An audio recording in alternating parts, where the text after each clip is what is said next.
Okay, I'm back. What happened, Joey? Funny you should ask. Well, I have a special high-powered laptop and the charge cord for it died, which would seem like no big deal because charge cords, it's the 21st fucking century.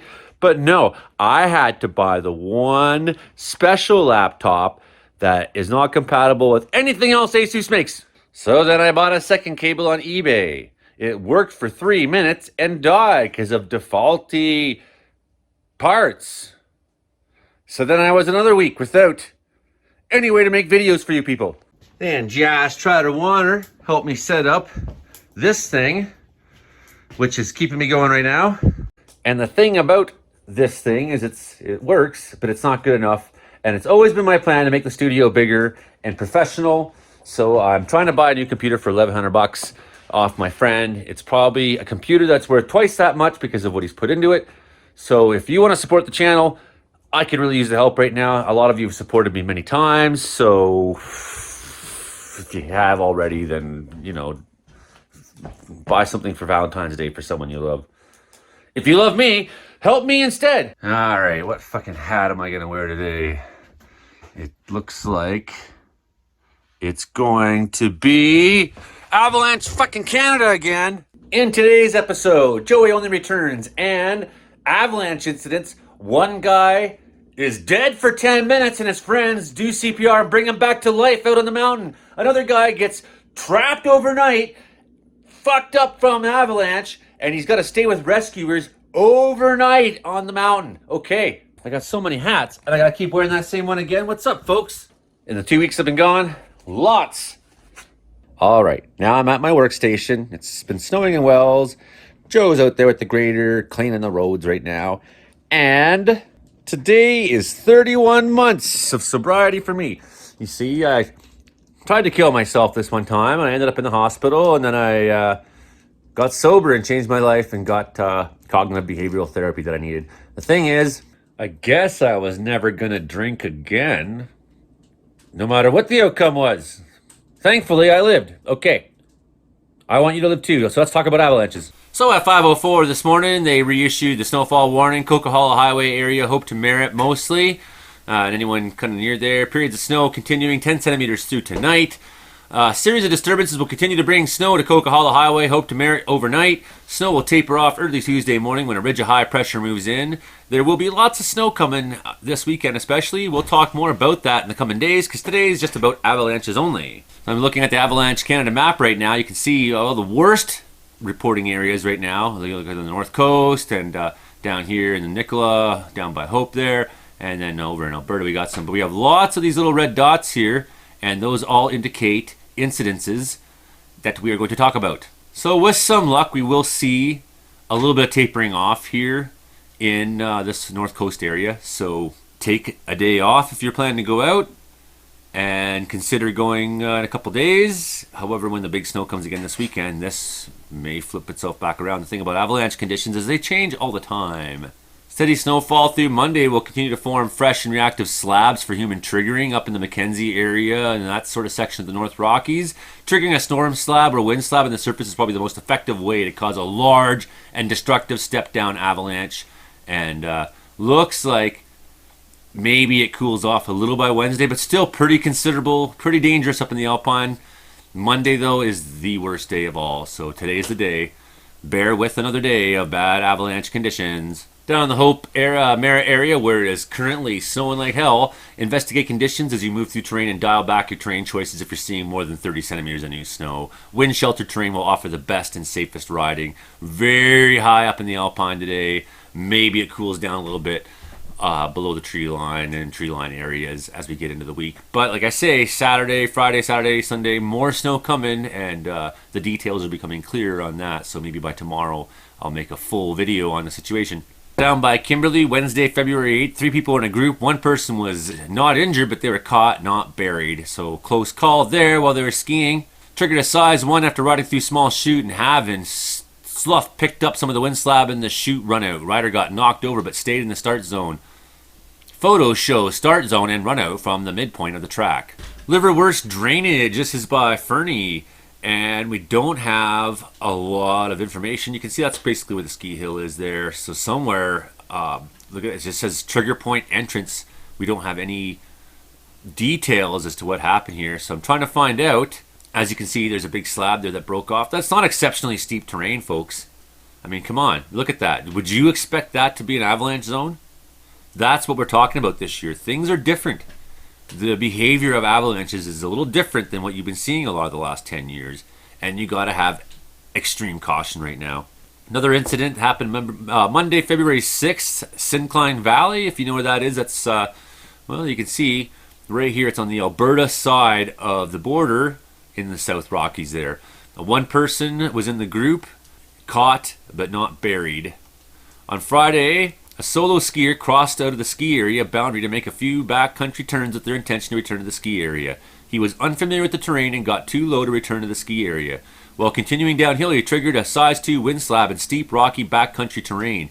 The initial size 2 wind slab carried the individual around 250 meters downslope through trees and over rocks. On the way down, more pockets of wind slab were triggered, compounding initial avalanche.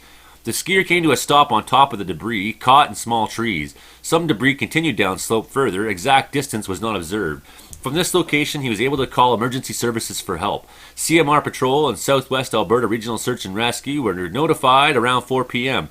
As a joint effort, they organized a response. 2 rescuers from CMR Patrol, SAR, located the skier that night. Built a shelter and stayed the night with the patient. He had several injuries, but was he was in stable condition. A second team of 2 rescuers brought the additional overnight supplies and returned to the valley bottom.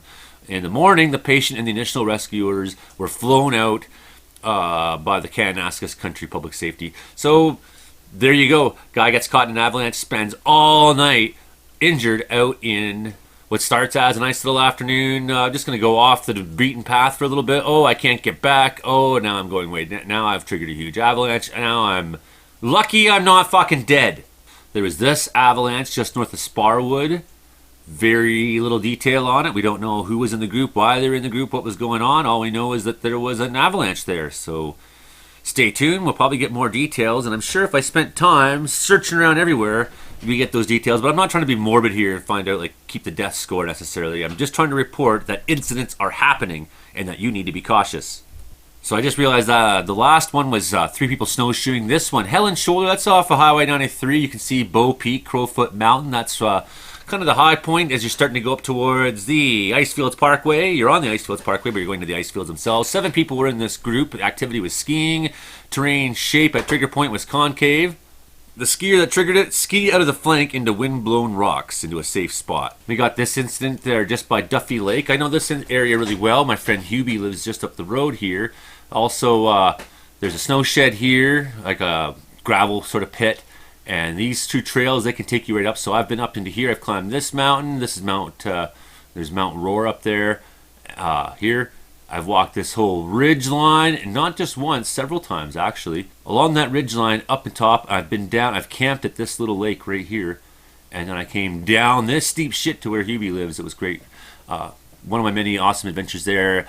Cherries Creek incident. That's on the backside of that huge, there's like a provincial park there that you probably all aware of. That would be the Joffrey group. 6 people were in this group. They were skiing. 1 person was partly buried with normal breathing. We left Keith's and went down the northwest aspect towards a landslide. 3 skiers skied down. 4 skiers dropped in a convexity above a 15-foot cliff. The slope triggered 10 to 15 meters above him by 15 meters wide, 70 centimeters deep. 4 skier went down with the avalanche and got cliffed out and triggered the slab below the cliff. Partial burial, self-rescued, no injuries, and 1 involvement. Size 2 avalanche, remote trigger, 2.5 from size 2 skier accidental. Tuesday, February 7th on Brome Ridge. We've seen this one already before. 1 person was fully buried. Fierce skier dropped in. After a while, standing on top, we had no sign of him exiting the run to where his sled was parked at the bottom. Radio contact with no response. Voice contact, no response. I made my way to an adjusted slope, triggering a slab. Scene was safe to drop in. 2 of us started to search while another one stayed on top for safety. Everyone turned in to search. We both got initial signal. Fine search. Best reading was 1.9 meters deep. Luckily, we noticed the buried person had skis popping of the snow still clipped in against a small tree. We extricated him, cleared his airway, and started CPR as he was unresponsive, non-breathing, and really cyanotic. performed CPR for 10 minutes and got a pulse, and he started breathing. He regained consciousness after another 10 minutes. He was able to stand uninjured with the assistance of a group sledder. We brought him back to the cabin where search and rescue took over. He is doing good. Most likely a small slab triggered above him, knocked him down, and ended up head first into a tree well. Big thanks to cabin team for help and search and rescue. Pretty lucky outcome. Guy was fucking dead, and they brought him back. Heroes!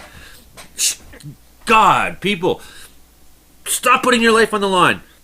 Shouldn't have to save your friend's life.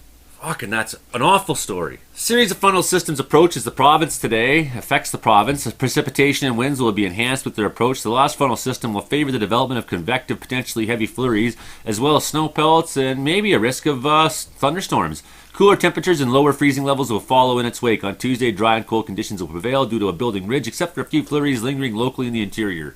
A series of upper shortwaves parade along the BC coast and into Washington state today, keeping flurries in the forecast through the day. At the tail end of these, the main upper trough becomes a closed upper low near Haida-Gwaii in the afternoon, then slides along Vancouver Island on the Olympic Peninsula tonight. It's accompanied by a cold bubble, essentially a core of cold air aloft, which shows on the charts as a very low thickness contour. This colder air mass will destabilize the atmosphere, setting up coastal areas for risk of thunderstorms and convective flurries this afternoon and evening. As the whole upper trough dives into the U.S. desert southwest, an upper ridge will amplify over the eastern Pacific for a drier, colder Tuesday.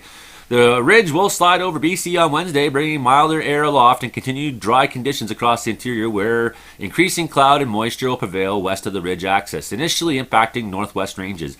On Thursday, the ridge flattens and retreats towards Montana and the prairies, whereas an upper trough glances Haida-Gwaii, northern BC, with some associated moisture. Much uncertainty arises as this point as an upper low may split from the trough and quickly dive into the south off Vancouver Island. Then the trough itself will lose its intensity. So we don't exactly know how the snow situation is going to play out this weekend, but I have a feeling that someone's going to get a bunch of snow, because that's, well, that's what happens. Okay. That's all for today. Please support the channel. There's the PayPal button down there. Send a donation. I need to buy this new computer, and fast, so I can get better and better and better quality programming for you here on the channel. Okay, thanks everyone. Be safe. Subscribe, hit like, hit share. Tell your friends the news about avalanches, and don't you die.